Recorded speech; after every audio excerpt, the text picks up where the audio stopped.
আসসালামু আলাইকুম। এখন শুনবেন সংবাদ শিরোনাম। জুলাই সনদ বাস্তবায়ন আদেশ অন্তর্বর্তী সরকারের অন্তহীন প্রতারণা বললেন স্বরাষ্ট্রমন্ত্রী। বিশেষ কমিটি গঠনের সিদ্ধান্ত সংবিধান পরিষদ। এপ্রিলে বাড়বে না কোনো ধরনের জ্বালানি তেলের দাম, মঙ্গলবারও পাম্পে পাম্পে যানবাহন। জ্বালানি সংকটে ব্যাহত ফসল উৎপাদন, থমকে গেছে সেচ পাম্প ও ট্রাক্টরের ব্যবহার, খাদ্য নিরাপত্তা ও মূল্যস্ফীতি নিয়ে শঙ্কা বিশ্লেষকদের। এবারের ঈদযাত্রায় সড়ক, নৌ ও রেলপথে ঝরছে কয়েকশো প্রাণ, দুর্ঘটনার নিয়ন্ত্রণে কর্তৃপক্ষের নেই উদ্যোগ, অসচেতন যাত্রীরাও। এতক্ষণ শুনছিলেন সংবাদ শিরোনাম। এখন শুনবেন বিস্তারিত। জুলাই সনদ বাস্তবায়ন ইস্যুতে সংস্কার নয়, সংশোধন হচ্ছে সংবিধান, আর এজন্য বিশেষ কমিটি গঠনের সিদ্ধান্ত হয়েছে, যেখানে থাকতে পারে সরকার, বিরোধী দল, স্বতন্ত্র সংসদ সদস্য ছাড়াও বিশেষজ্ঞরা, এমনটাই জানিয়েছেন স্বরাষ্ট্রমন্ত্রী। তবে কমিটিতে সমান সংখ্যক সদস্য রাখার আহ্বান জানিয়েছেন বিরোধী দলীয় নেতা। এর আগে সংসদ অধিবেশনে জুলাই সনদ বাস্তবায়ন আদেশকে অন্তর্বর্তী সরকারের অন্তহীন প্রতারণার দলিল বলে মন্তব্য করেন স্বরাষ্ট্রমন্ত্রী। তবে এ নিয়ে সরকারের বিরুদ্ধে দ্বিচারিতার অভিযোগ করেছেন বিরোধী দলীয় সংসদ সদস্যরা। ধন্যবাদ মাননীয় স্পিকার। জুলাই জাতীয় সনদ বাস্তবায়ন ও সংবিধান সংস্কার পরিষদের অধিবেশন আহ্বান করা নিয়ে বিরোধী দলের মুলতবি প্রস্তাবের উপর নির্ধারিত 2 ঘণ্টার আলোচনা। শুরুতেই 62 বিধিতে দেয়া নোটিশের মুলতবি প্রস্তাব সংসদে উত্থাপন করেন বিরোধী দলীয় নেতা। মাননীয় সংসদ সদস্যকে ধন্যবাদ। আলোচনায় বিরোধী দলীয় সংসদ সদস্যরা বলেন, জুলাই অভ্যুত্থানের সময় আন্দোলনকারীরা সবাই সংবিধানের সংস্কার চেয়েছিল, সংশোধন নয়। কিন্তু সরকারি দল সংবিধান সংস্কার পরিষদের শপথ না নিয়ে নিজেদের ইশতিহারের অন্য কাজকে গুরুত্ব দিয়েছে। সরকার দলের সদিচ্ছার বিষয়ে তারা 2/3 মেজরিটি পেয়েছেন।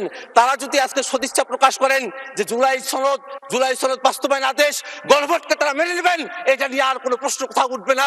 আমরা তাদের কাছে সেই আহ্বানটাই। এই অভ্যুত্থানের পরে এই সংবিধানের কিছু অংশ ওনারা মেনেছেন, কিছু অংশ ওনারা মানেন নাই। বাংলাদেশের পার্লামেন্ট যারা দেখছেন তারা সিদ্ধান্ত নেবেন।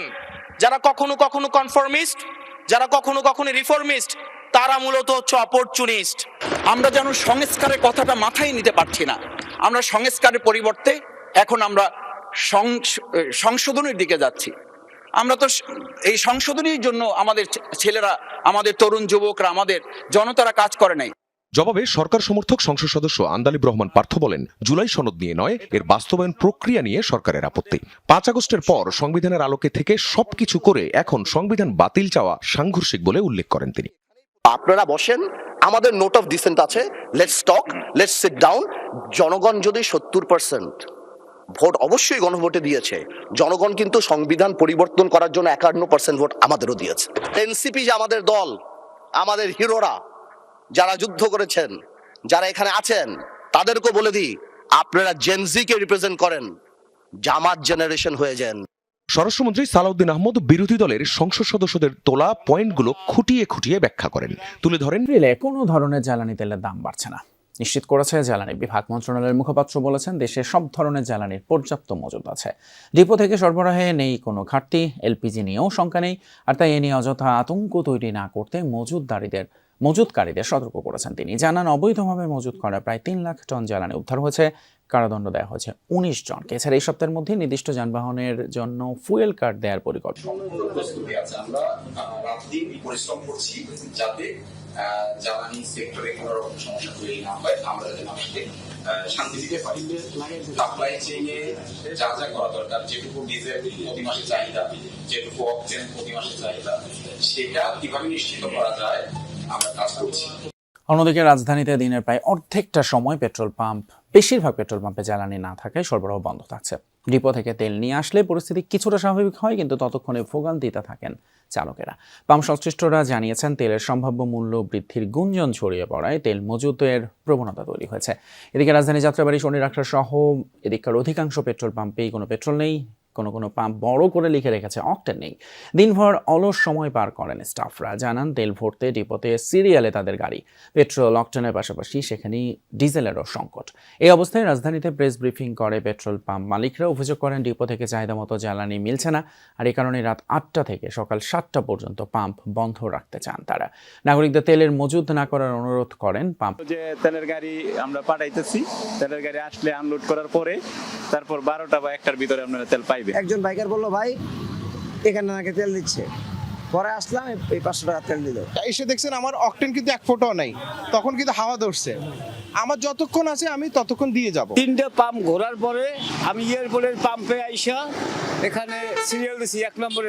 তীব্র হচ্ছে জ্বালানি তেলের সংকট, ডিজেল সংকটে ব্যাহত হচ্ছে কৃষি উৎপাদন, বেড়েছে কৃষি উৎপাদন ব্যয়ও। কৃষকের জন্য আলাদাভাবে দেয়া হচ্ছে না জ্বালানি নিশ্চয়তা। সেচ পাম্পের মাধ্যমে পানি উত্তোলনও থমকে গেছে। ট্রাক্টর দিয়ে জমি চাষেও বেড়েছে ব্যয়। বিশ্লেষকরা বলছেন কৃষি উৎপাদন অব্যাহত রাখতে জ্বালানি তেলের নিশ্চয়তা দরকার, তা না হলে ব্যাহত হবে খাদ্য নিরাপত্তা, বাড়তে পারে মূল্যস্ফীতি। আলমাস তপুর ছবিতে রিমন রহমানের রিপোর্ট। ফসল উৎপাদনের জন্য জমি প্রস্তুত করছে কৃষক। ক্ষেত তৈরি, বীজ বপন ও সার ছিটানোর কাজে ব্যবহার হয় ট্রাক্টর।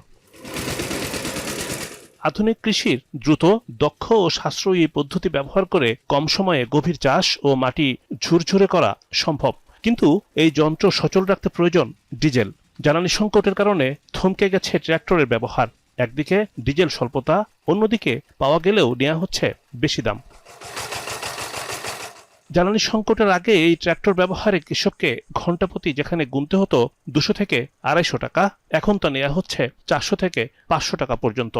পাম্পে কয় কি যে তেল সংকট নাই, দিমু করতে যাই 5টা কয় 1টা 2টা নিয়ে যাও। ওই জায়গায় মনে করেন কৃষকের দ্বারা দেখা যাচ্ছে আলটা আগে পাইছি 400 টাকা, এখন নিতেছে 550 500 টাকা।